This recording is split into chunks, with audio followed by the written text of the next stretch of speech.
Hey, this is Mike, Seda 42 Vinyl. I'm going to do a video of my pickups for January 2024. This is going to be non-metal stuff. This is going to be like hard rock, indie, 70s hard rock, things like that. Just kind of everything else that I pick up that's not metal. Not as many people watch this video, I know, from the previous ones that I did. So I know this is kind of niche. Maybe only some people are interested in this, but that's fine. I'm just, like I said, doing this for fun, doing this to document my collection. And again, I'm doing January 2024. I kind of wanted to do something different. I wanted to, kind of break it up a bit. Just January, just to kind of, show you what I've been getting lately, especially in this section because, I do buy a lot of metal and I think I might buy metal. Sometimes I buy metal more often in a particular month. But yeah, this, in January it was about half and half. All right, so one of the first albums I got is one of my favorite bands. I know I say that a lot, but it, obviously when I buy a lot of music, everybody has, the music that you buy tend to be bands that you want to listen to a lot, and some of them do become favorites. And this is one of my favorite bands. This is a band called Night Flight Orchestra. And these guys are a combination of members from the band Soilwork. And this is their last album that they had, Aromatic 2. I got this on Clear. And this is really good AOR, album-oriented rock or adult-oriented rock. Just really melodic stuff you would probably hear on like, FM radio back in the 70s or early 80s, kind of, I want to say bands like Toto, things like that. I've talked about these guys before and I played some songs from them before. Really good stuff. I really enjoy listening to this music and these guys are really good.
Another band that I got, now I picked this up at Noble Records. He had it like in his $3 bin or $5 bin and it was brand new. It's on Burger Records, which is kind of an indie label. I think the guy who owns Burger Records got in trouble. But anyway, this is a band called Silhouettes. And I think these guys are from Detroit, if I'm not mistaken. This is kind of like, indie rock, kind of hard rock stuff. And it's pretty good. I had no idea that this band existed. It was in like a $3 to $5 bin. And I was like, oh, this is a brand new record here. And all girls on the cover. I was like, an all girl band? That's me. So I picked it up. I looked it up, online and, learned a little bit about it. And so I decided to buy it. Pretty good record, just like an indie rock, hard rock record. This actually came out in 2020. So this is not like a brand new album or anything. Yeah, I just don't think it sold a ton, and I never heard of them.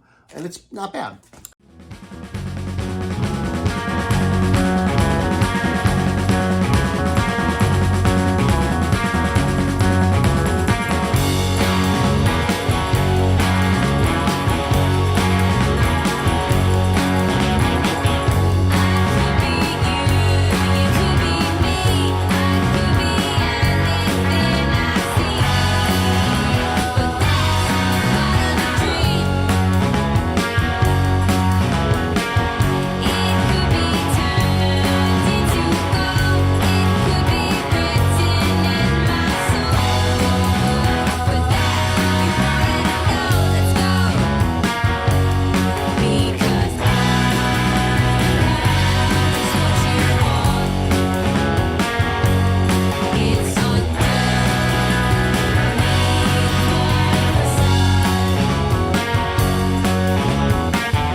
this is one of my favorite bands. So, and that's Fountains of Wayne. If you watch my Power Pop video, you know that Fountains of Wayne are one of the bands. I think they came out, late 90s, early 2000s is when they started up. And yeah, great stuff. This is one of the albums that I got for my 3 for 20. I believe it was 3 for 20 from Newberry Comics. And I had this, I actually might still have this on CD.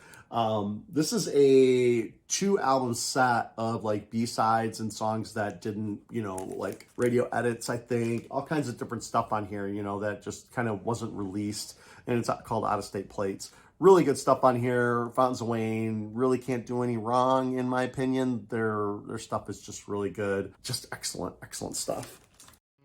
Oh, baby, how was I supposed to know that something wasn't right here? Oh, baby, I shouldn't have let you go. And now you're out of sight, yeah. Show me how you want it to be. Tell me, baby, 'cause I need to know. Because my loneliness is killing me. I must confess, I still believe. When I'm not with you, I lose my mind. Give me a sign. Hit me, baby, one more time. Oh, baby. All right, here's another one. I've been buying a lot of lady rappers in the past several months, starting maybe towards the end of last year. I don't have a lot of rap music, and I enjoy the ladies, so I wanted to buy more ladies rap. And I actually watched a documentary on Netflix that kind of triggered this, called Ladies First. And it talks about Queen Latifah. They interview all these rappers and talk about, how the female influence on, rap and stuff when it first started out up till today. And it was really intriguing, really good stuff. I really enjoyed that documentary. Highly recommend checking that out. And it really got me interested in buying albums in this genre. I have an Ice-T record. I have a Chuck D album. I have a couple others. I have a Beastie Boys record. So I have some of that stuff. I had a little Public Enemy. I had a few rap albums, but I've been kind of really going hard on the ladies, buying a bunch. And of course, Lauryn Hill, The Miseducation of Lauryn Hill is one of the most, highly rated albums over the past, really 20 years, 30 years. This came out in 1998 and it still holds up today. It's a really good record. And yeah, I've been buying a bunch. I have some Nicki Minaj. I have a bunch of stuff now. So, and I'm just going to keep buying, lady rappers as I find them. And this was definitely high up on the list of ones that I wanted to get. And I enjoy this record. Second verse is dedicated to the man, more concerned with his rims and his Timbs and his women. Him and his man come in the club like hooligans, don't care who they your fan, Papa Yang. Like you got Yang. Let's stop pretend. The one that pack pissed out by the waist man, crissed out by the casement, still the name of this basement. The pretty face man claiming that they did a bid man. Need to take care of their 3 and 4 kids. Been the face in court case when the child support's late. Money taking, heartbreaking. Now you wonder why women hate me. The sneaky silent man, the punk domestic violence man, the quick to busking them, stop acting like boys and be men. How you gon' win when you ain't right within? How you gon' win when you ain't right within? How you gon' win when you ain't right within? Come again. Yo, come again. The red drink, come again. And 6 drink, come again. Another album I bought. This was just in the bin at Lunchbox. I was shocked. I didn't even know this existed. This is a reissue of a 2021 album. It's a compilation from a band called Tallulah Gosh. Some of the members of this band, I believe, went on to form the band Heavenly, and Heavenly is a great band as well. This is like indie pop, sugary sweet songs. This came out, I think it came on 2 colored vinyls. Yeah, the other one is orange or yellow. So it came out a yellow and a blue. And this was just in the bin for $15 or something at Lunchbox. I was shocked because I have a CD, I think I still have it, of pretty much most of the songs that are on this album. I think this actually has more. I didn't actually compare the tracks, but I think this one has a little bit more songs on it. But yeah, this is basically a compilation of I believe one of their albums and a bunch of stuff that was just released on 7-inch singles. Really great stuff, female vocals, kind of keyboards in there, really sweet stuff. I mean, it's just, I put this in my power pop section because it's indie pop, and it's just like the choruses are just unbelievably catchy. You know, it's just that type of band. Really good stuff. This was recorded late 80s, actually, between 86 and 88, all these songs. And this is before they formed Heavenly. And really good stuff here. Fun to listen. I enjoy it. Again, females. Love it.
Even back in the, late 80s, early 90s, I was buying that stuff because it just has always, been interesting to me. This is an original press or an early press of The Replacements, Pleased to Meet Me. This is a pretty good album. I need to definitely spend more time with this one. I haven't listened to it a ton yet. Obviously, I got this because of the Power Pop connection, and it's pretty good. This is definitely more, post-punk than Power Pop, but there is Power Pop elements to it. I think people say that this is their most Power Pop album out of their releases. Somebody can correct me if I'm wrong about that, but I think that's the case. And this is a good album. This is actually a replacement copy because I bought a copy and it was just really noisy. Like side one was just popping constantly.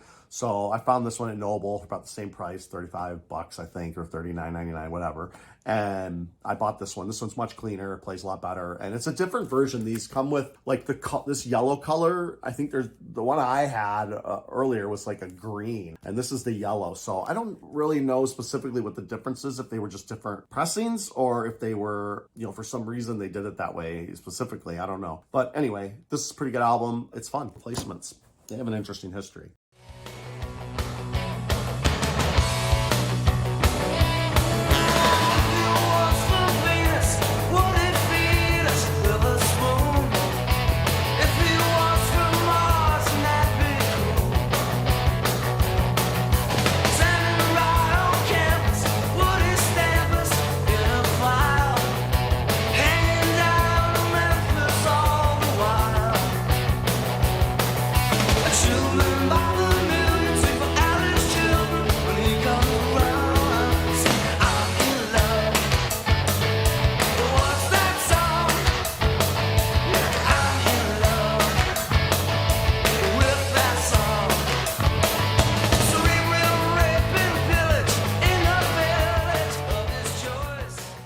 This album I just bought to kind of fill a hole. It's a $3 record, Pretenders Get Close. I think I have all of them now. I think I even have the EP I think I bought, but I'm not sure. I usually stay away from EPs. I like full-length albums. I don't buy a lot of, 7 inches or EPs. I have very, very, very few of them.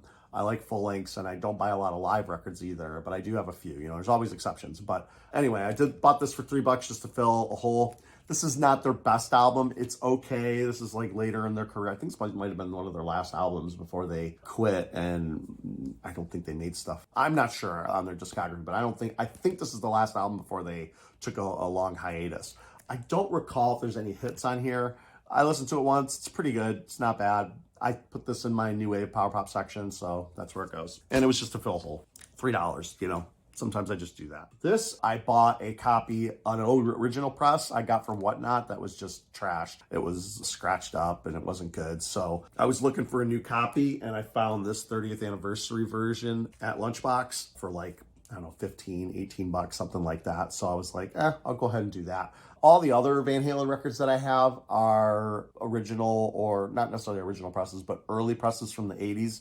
This is the only one that I have that's a reissue. So I don't know if anybody else is like that. I mean, I know people collect specifically, they want original presses only. I won't buy, reissues, but I'd be curious how many people mix it up, like you don't care. I'm kind of in the I don't care category. I have a lot of discographies where, half of them are original or early and the other half are reissues. Sometimes, like if I do notice a difference, I might pick up a original, but that happens incredibly rare. But anyway, like I said, when I come across stuff like this, and I've been looking for this album for a while, it's actually kind of hard to get sometimes, and when you pick it up in the bin, sometimes it's not in the shape that you want it, so you just sort of like, or it's not the price. Sometimes Van Halen can be overpriced, kind of like Led Zeppelin.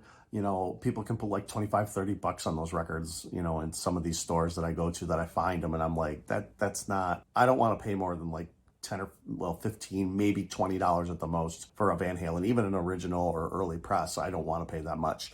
There's just millions of copies of these things out there, so it makes no sense. But so anyway, I bought this and obviously great album, last album with David Lee Roth. Lots of synth on this album. So, for me, going from this album to 5150 was not a big leap. It made sense that they kept going with the synths. And I think Eddie had been always interested in adding a lot more synths to the band. And he got to on this record, and he got to even more in 5150. And yeah, this is a great album.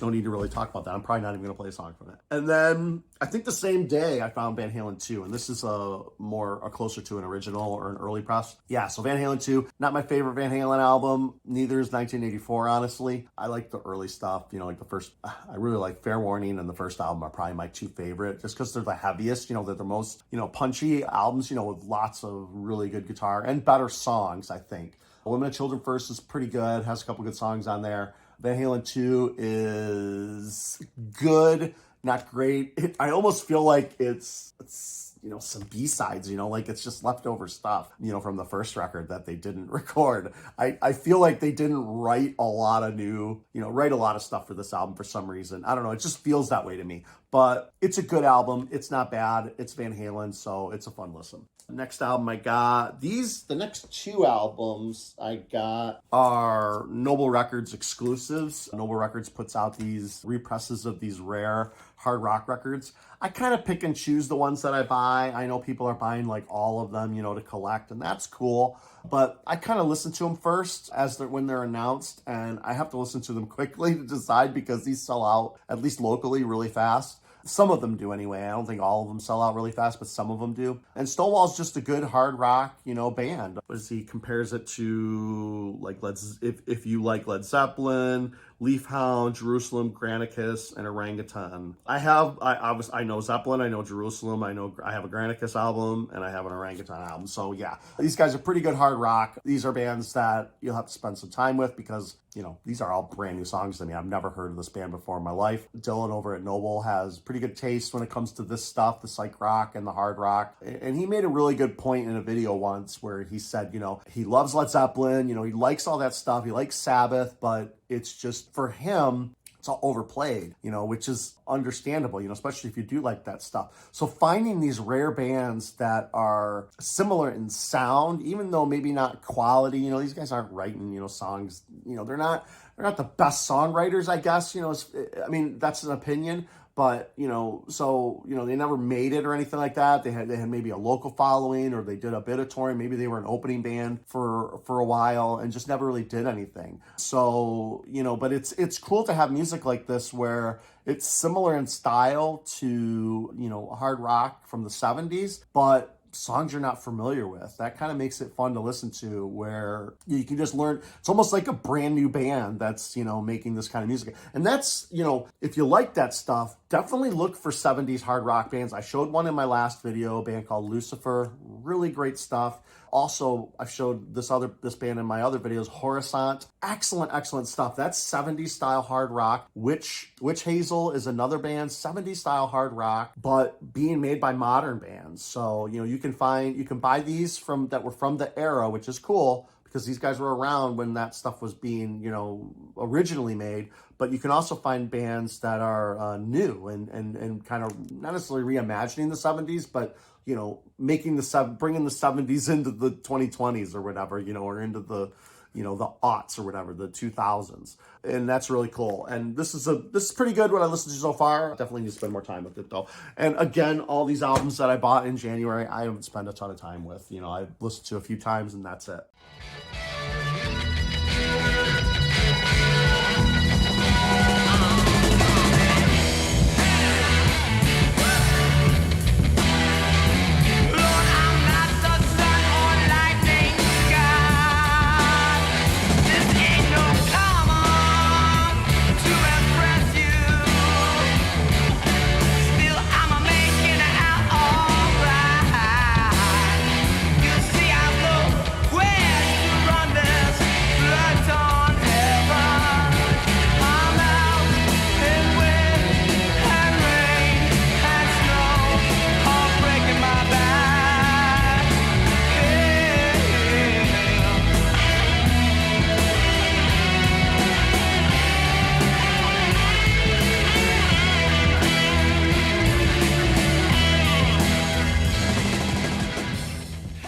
Here's another one, Gary Del Vecchio, Buzzin'. This is another just hard rock, Noble Records reissue.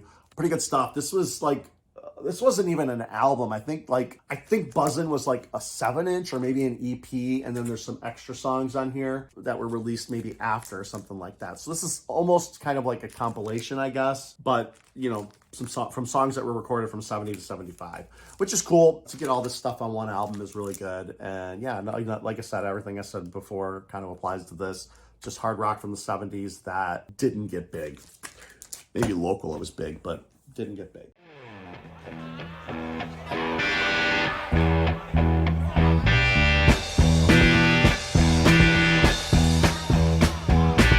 Woke up today, just a look in my head. I'm gonna tell you one thing, honey, I didn't even go to bed.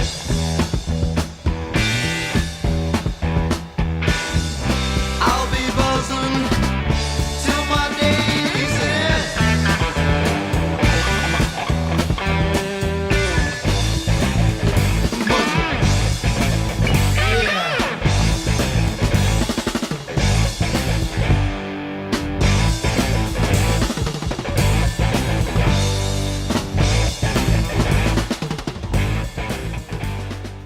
All right, this is the last one I've been buying lately in the past several months. I've just been picking up Stones records, and I picked up Rolling Stones' last Exile on Main Street. This is really good early press, or maybe 80s press. Came out in 1972. Really fun stuff. I'm not a huge Rolling Stones fan, so a lot of these, you know, there are really good songs on here with good singles, good hits, bluesy, and I'm definitely appreciating it more now than I ever used to. So I've been picking them up. I've been trying to spend less than $20 on any single album because I don't want to spend a lot on the Stones. So, but yeah, I've been doing pretty good. I probably got about 6 or so of their albums, maybe 7 from the 70s. So I think I got almost all the 70s output and a couple from the 80s, or at least Tattoo You, I think was 1980. I can't remember what year that came out. But anyway, good record. Exile, obviously. And I also wanted this because I like Liz Phair, and she did Exile in Guyville, which was kind of a call and response to the songs on this album. And I actually do want to go through and kind of listen to see how much of that is accurate, which is kind of cool. So I guess just to say I've been getting in the Stones more lately, but I'm not spending a lot of money, and I'm not really trying to, you know, hunt them down. It's just when I see them, if it's one I don't have, I'm going to pick it up. And yeah, there's still a couple more from the 70s that I need. But anyway, good record, Rolling Stones. And that's it for Non-Metal. Thanks. Bye.